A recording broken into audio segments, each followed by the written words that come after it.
தடவை அவர் கணக்கு வழக்கு பார்ப்பாரு. சரிங்களா? அப்ப கணக்கு வழக்கு பார்க்காம எந்த ராஜாவது இருப்பாங்களா? என்னென்ன வரவு செலவு இருக்குன்றத எல்லாரும் பார்ப்பாங்களா இல்லையா? வீட்டுல பட்ஜெட்லாம் போடுவாங்களா இல்லையா? வருமானத்துக்கு ஏற்ற மாதிரி என்னென்ன வரவு செலவு பண்ணிருக்கோம், என்னென்ன சம்பாதிக்கிறோம், எவ்வளவு சம்பாதிக்கிறோம், எவ்வளவு செலவு பண்றோம் அப்படின்னு வீட்டுல என்ன பண்ணுவாங்க? எல்லாரும் கணக்கு போடுவாங்களா மாட்டாங்களா? கணக்கு வழக்கே போடாம எங்கேயாவது குடும்பம் நடத்துவாங்களா? குடும்பம் நடத்தவே மாட்டாங்க. கணக்கு வழக்கு கண்டிப்பா பார்ப்பாங்க. சரிங்களா? அப்போ ஒரு பெரிய நாட்டுக்கே ராஜா, அந்த ராஜா என்ன பண்ணுவாரா? ஒரு 2 மாசம் 3 மாசத்துக்கு ஒரு தடவை என்ன பண்ணுவாரு? கவனமா கேட்கணுமா? நான் கேள்வி கேட்பேன். சரிங்களா? அப்போ அந்த ராஜா என்ன பண்ணுவாரா? கணக்கு வழக்கு பார்ப்பாரு. யார் யாரெல்லாம் இவர்கிட்ட கடன் வாங்கின ஆட்கள்லாம் கொடுத்துட்டாங்களா இல்லையா அப்படின்ட்டு என்ன பண்ணுவாரா அந்த ராஜா? கணக்கு வழக்கு பார்ப்பாராம். அப்போ ஒரு நிறைய பேர் லிஸ்ட் இருக்கு கடன் வாங்கினவங்கன்னா.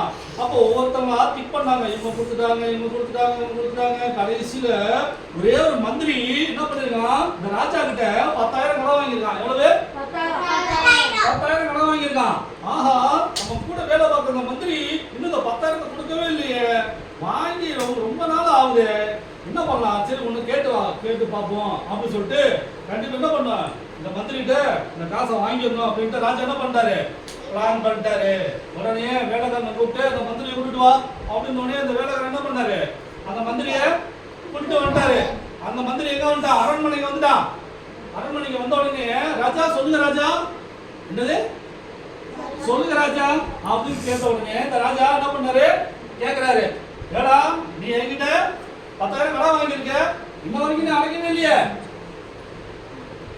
அசலும் கொடுக்கவே இல்லை, வட்டி கொடுக்கவே இல்லை, என்ன ஆச்சு? முதல்ல கடனை எடுத்து முதல்ல பாரு, மற்றவங்களுக்கு நிறைய காரியம் பண்ண வேண்டியிருக்கு, பணம் தேவைப்படுது, முதல்ல பணத்தை கட்டு அப்படின்னு சொல்லிட்டு ராஜா என்ன பண்ண ஆரம்பிச்சாரு? அவனுக்கு போட்டு நெருக்க ஆரம்பிச்சுட்டாரு. யாரு? மந்திரிய. சொல்லுங்க. மந்திரி தான் கடன் வாங்கி இருக்கிறது ராஜாட்ட. ராஜா யாரையும் கடன் வாங்க மாட்டான், அவன் கடன் தான் கொடுப்பான் ராஜா. என்ன ராஜாட்ட என்ன இருக்கு? நிறைய பணம் இருக்கு, அவர் தான் நிறைய கடன் கொடுப்பாரு. சரிங்களா? யார் கடன் வாங்கினது? மந்திரி. எவ்வளவு வாங்கிருக்கான்?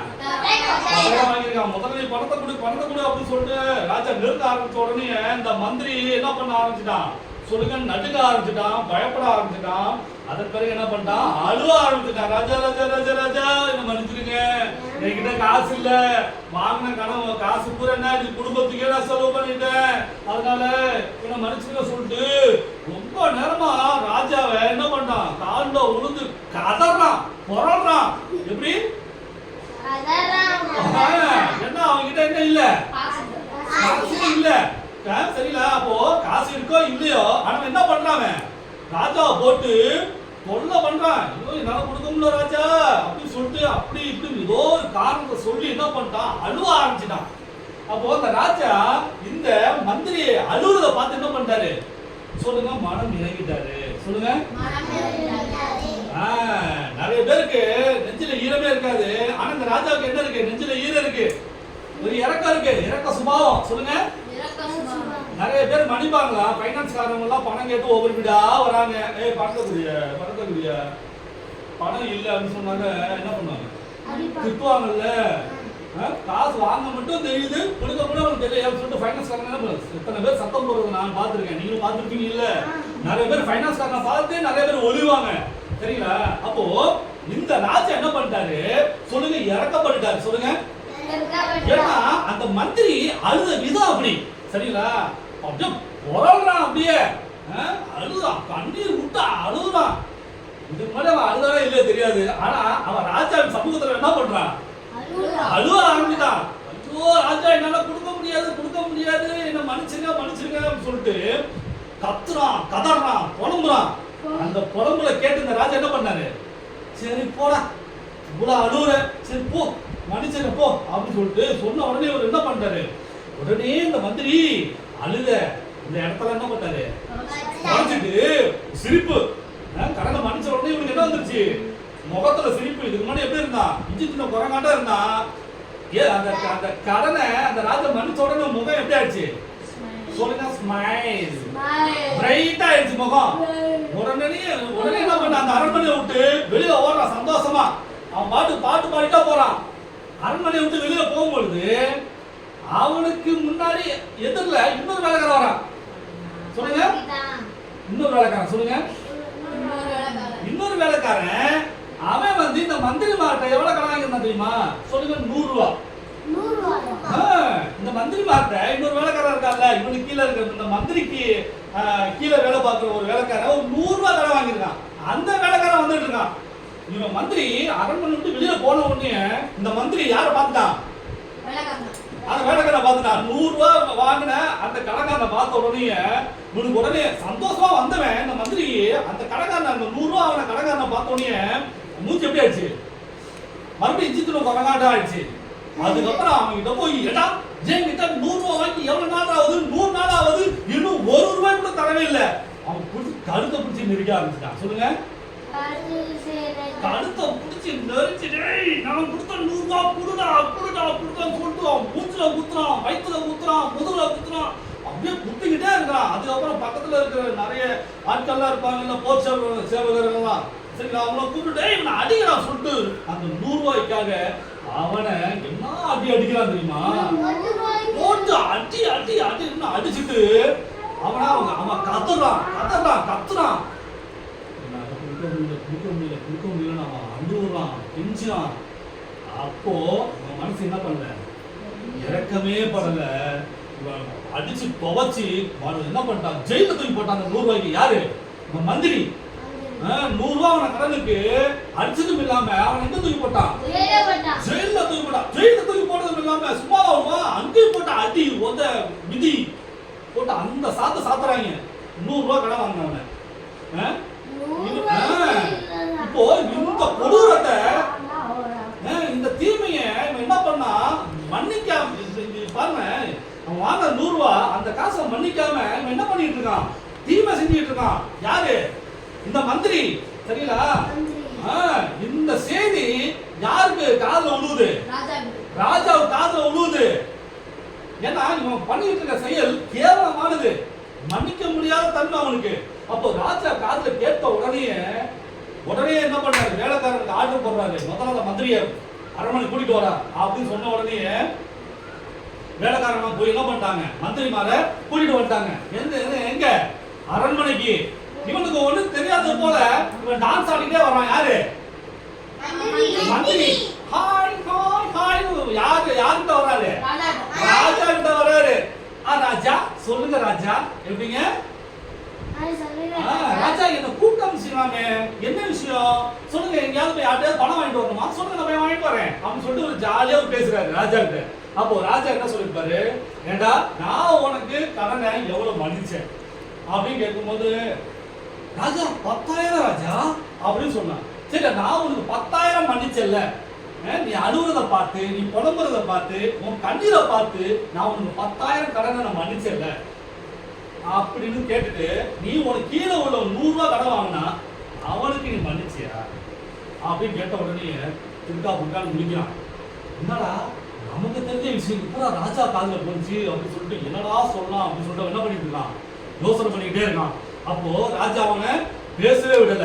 நீ பண்ண தப்புக்கு நீ தண்டனை அனுபவிச்சே ஆகணும். நான் உனக்கு மன்னிச்சல, அந்த காசு எனக்கு 10,000 இல்லாம வட்டியை சேர்த்து எனக்கு எவ்வளவு வேணும்? 20,000 எனக்கு வேணும். நீ எடுத்து வை, நீ கொடுக்குற வரைக்கும் நீ எங்க இருக்கணும்? ஜெயில இருக்கணும்னு சொல்லிட்டு இந்த ராஜா என்ன பண்ணாரு? இவனை தூக்கி ஜெயில தூக்கி போட்டாரு. அந்த ஜெயில அங்க யாரு இருக்கா?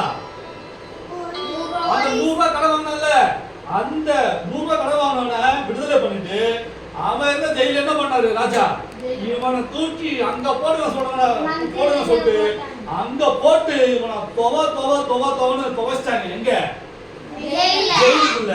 அப்போ அவன் என்ன பண்ணா? மத்தவனுக்கு மன்னிக்கல. சொல்லுங்க, இவனுக்கு எவ்வளவு மன்னிப்பு கிடைச்சது? பெரிய விஷயம். 10,000 ராஜா அந்த காலத்துல மன்னிச்சது எவ்வளவு பெரிய விஷயம் தெரியுமா? ஆனா தனக்கு கீழே ஒருத்தர் 100 ரூபாய் கடன் வாங்கினதுக்கு என்ன பண்ணிருக்கணும்? மன்னிக்கணுமா இல்லையா?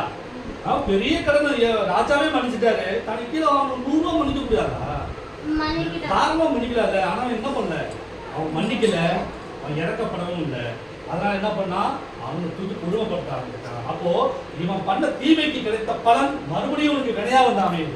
சரிங்களா? அப்போ நாம எப்பொழுதும் எப்படி இருக்கணுமா? சொல்லுங்க, மன்னிக்கிற தன்மை. மற்றவர்களை மன்னிக்க வேண்டும். மற்றவர்கள் நமக்கு என்ன தவறு செய்தாலும் என்ன பண்ணிருக்கணும்? மற்றவங்களை மன்னிக்கணும். மற்றவங்க செய்த தீமைக்கு தக்கதாக நான் தீமையை தான் செய்வேன். அவன் என்னை அடிச்சான், ஆனால் நானும் அவனை மறுபடியும் அடிப்பேன். அவன் என்னை கெட்ட வார்த்தை சொல்லி திட்டுனா, அதெல்லாம் அவனை கெட்ட வார்த்தை சொல்லி நான் திட்டுவேன். அவன் பொய் பேசிட்டான், அதே மாதிரி நானும் பொய் பேசுவேன் அப்படின்னு சொல்லிட்டு நம்ம கக்கனை கட்டிட்டு அலையுமா? இல்லவே இல்லை. அப்போ ஏசப்பா இந்த பைபிள்ல நிறைய வார்த்தைகள் எழுதி கொடுத்துருக்கிறாரு. மற்றவங்க நமக்கு எவ்வளவு தீமை செஞ்சாலும் நாம மற்றவங்களுக்கு பதிலுக்கு பதில் செய்யக்கூடாது. தீமைக்கு பதிலாக என்னதான் செய்யணுமா? நன்மை செய்யணும். சொல்ல கிடையாதுங்க. நன்மையை தவிர வேறு எதையுமே செய்யக்கூடாது அப்படின்னு ஏசப்பா கட்டளை கொடுத்திருக்கிறாரு. அப்போ நாம ஏசப்பாட வார்த்தைக்கு தான் நம்ம கீழ்ப்படியணும். வேற எந்த வார்த்தைக்கும் நம்ம கீழ்ப்படியே கூடாது. சரிங்களா? அப்போ நமக்கு யாரு தவறு செஞ்சிருக்காலும் இப்போ உடனே மனசுல நினைங்க, யார் யாரும் உங்களுக்கு தவறு செஞ்சிருக்கிறா, யார் யாரும் உங்களை திட்டி இருக்கிறா, யார் யாரெல்லாம் உங்கள்கிட்ட பொய் பேசியிருக்கிறா, இப்போ நீங்க மைண்ட்ல கொண்டு வாங்க. இப்போ அவங்க முன்னாடி கொண்டு வந்துட்டு அந்த காரியங்கள் எல்லாவற்றையும் இப்ப தயவா மன்னிச்சிருங்க. சரிங்களா? ஏசப்பா, நான் உங்களுடைய சமூகத்துல எனக்கு தீமை செய்ததுக்கு நான் மன்னிக்கிறேன். சொல்லுங்க, ஏசப்பா, உங்களுடைய சமூகத்துல இப்போ எனக்கு தீமை செய்தவங்கள நான் மன்னிக்கிறேன். அவர்களை நான் ஆசீர்வதிக்கிறேன். நான் அவர்களை கண்டிக்க போவதில்லை. நான் மன்னிக்கிறேன், மனதார மன்னிக்கிறேன். சொல்ல கைதுங்க. அப்போ நாம மன்னிக்கணும். மன்னிச்சா மட்டும்தான் நமக்கு ஆசீர்வாதம், நமக்கு மேன்மை, நமக்கு உயர்வு. சரிங்களா? அப்போ நாம இந்த மந்திரி போல இருக்கணுமா? ராஜா மாதிரி இருக்கணும். சரிங்களா? அப்போ ராஜா உடனே என்ன பண்ணிட்டாரு? 10,000 மன்னிச்சார்ல, இவன் அதை யூஸ் பண்ணானாங்க, யூஸ் பண்ணிக்கவே இல்லை. அப்போ நாம மற்றவர்களுக்கு மன்னிக்கணும். சரிங்களா? அப்போ ஒருவருக்கு ஒருவர் தயவாயும், சொல்லுங்க, மன உருக்கமாயும் இருந்து கிறிஸ்துவுக்குள் தேவன் உங்களுக்கு மன்னித்தது போல நீங்களும் ஒருவருக்கு ஒருவர் மன்னியுங்கள். எபேசியர் 4:32. ஒருவருக்கு ஒருவர் தயவாயும் மன உருக்கமாயும் இருந்து கிறிஸ்துவுக்குள் தேவன் உங்களுக்கு மன்னித்தது போல நீங்களும் ஒருவருக்கு ஒருவர் மன்னியுங்கள். எபேசியர் 4:32. இதுதான் பாடவசனம். அப்போ நாம ஒருவருக்கு ஒருவர் எப்படி இருக்கணும்? சொல்லுங்க, தயவாயும். சொல்லுங்க, தயவு. இப்போ இந்த இடத்துல சண்டை வருதா? இல்ல இல்ல. இந்த இடத்துல போட்டி இருக்கா? பொறாம இருக்கா? வைத்தச்சல் இருக்கா? எதுவுமே இல்ல. அப்போ ஒருவருக்கு நம்ம எப்படிதான் இருக்குமா? சொல்லுங்க, தயவாயும் மன உருக்கமாயும் இருந்து. சொல்லுங்க, அப்போ நீ அவங்கிட்ட எப்படி இருக்குமா? தயவாயும் இருக்கணும், மன உருக்கமாயும் இருக்கணும். அதை தவிர வேற எந்த காரியமும் நம்மள்ட்ட இருக்கவே கூடாது. சரிங்களா? அப்போ கிறிஸ்துவுக்குள் தேவன் உங்களுக்கு, சொல்லுங்க, மன்னித்தது போல நீங்களும் ஒருவருக்கு ஒருவர் மன்னியுங்கள். அப்ப ஏசப்பா நமக்கு மன்னிச்சார்ல, எங்க மன்னிச்சாரு? சிலுவையில. எல்லாரையும் மன்னிச்சார்ல சிலுவையில. எப்படி மன்னிச்சாரு? பிதாவே இவர்களுக்கு மன்னியும். சொல்லுங்க, இவர்கள் செய்கிறது என்னதென்று அறியாதிருக்கிறார்களே, இவர்களை மன்னியும். அப்ப சிலுவையில கூட அவர் என்ன பண்ணார்? ஏசப்பா எல்லாரையும் மன்னிச்சார்ல, நம்மள மன்னிச்சாரியா ஏசப்பா? சிலுவையில் நம்ம எல்லாத்தையும் மன்னிச்சாரு. நம்முடைய பாவங்களுக்காக, நம்முடைய அக்கிரமங்களுக்காக அவர் தான் ரத்தம் சிந்தினாரு. அவர் தான் அடிக்கப்பட்டார், நொறுக்கப்பட்டார். சரிங்களா? சிலுவையில் நம்மளை மன்னிச்சாருப்பா, நமக்காக அவர் மன்னிச்சாரு, நம்மளை மன்னிச்சாரு. அப்போ ஏசப்பாவுடைய குணாதிசயங்கள் நமக்கு வேணும்.